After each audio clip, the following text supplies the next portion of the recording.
कोई भी नया विश्वासी ये सोचकर बहुचक्का हो जाएगा कि अरे, यीशु मसीह के नाम में तो सब पापों की क्षमा है, पर ये कौन सा पाप है जिसकी कोई माफ़ी ही नहीं है। चलिए इस पर बात करते हैं और मैं आज इस वीडियो में यही बताऊंगा, तो बने रहिए इस वीडियो के अंत तक।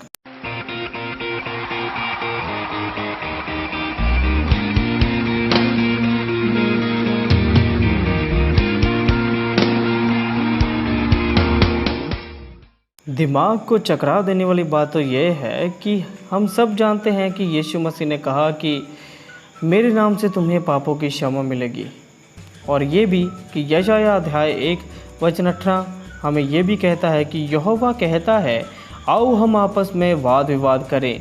तुम्हारे पाप चाहे लाल रंग के हों तो भी वह हिम के समान उजले हो जाएंगे, और चाहे अगरवानी रंग के हों तो भी वह ऊन के समान श्वेत हो जाएंगे।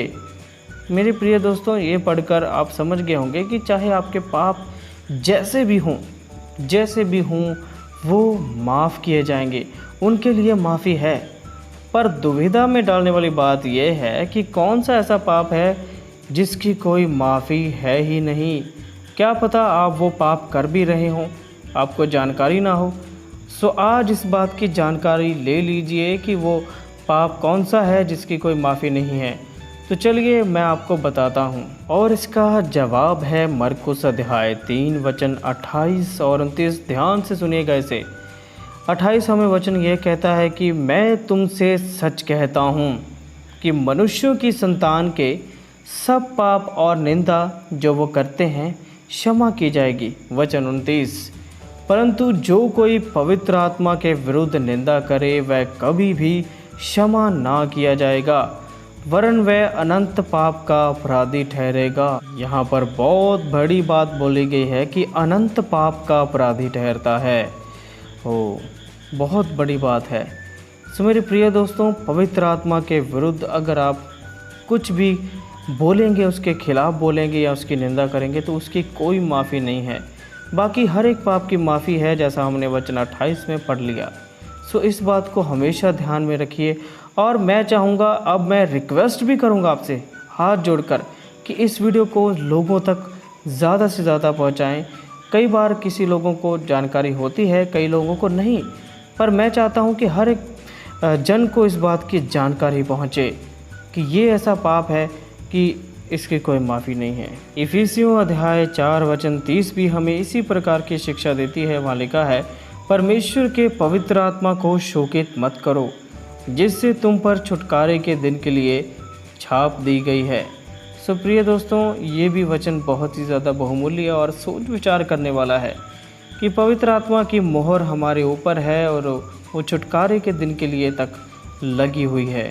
सो अब ये जानते हैं कि आखिर क्यों इस पाप की क्षमा नहीं है। सो सबसे पहले हम पढ़ेंगे यूहन्ना अध्याय 14 वचन 26 में। वहाँ पर लिखा है, परंतु सहायक अर्थात पवित्र आत्मा जिसे पिता मेरे नाम से भेजेगा, वह तुम्हें सब बातें सिखाएगा और जो कुछ मैंने तुमसे कहा है वह सब तुम्हें स्मरण कराएगा। आमीन। सो ये एक बहुत ही बहुमूल्य वचन है। पवित्र आत्मा हमारे लिए भेजा गया है परमेश्वर की ओर से। ये बहुत ही पवित्र है, इसे नाम भी गया है कि पवित्र आत्मा।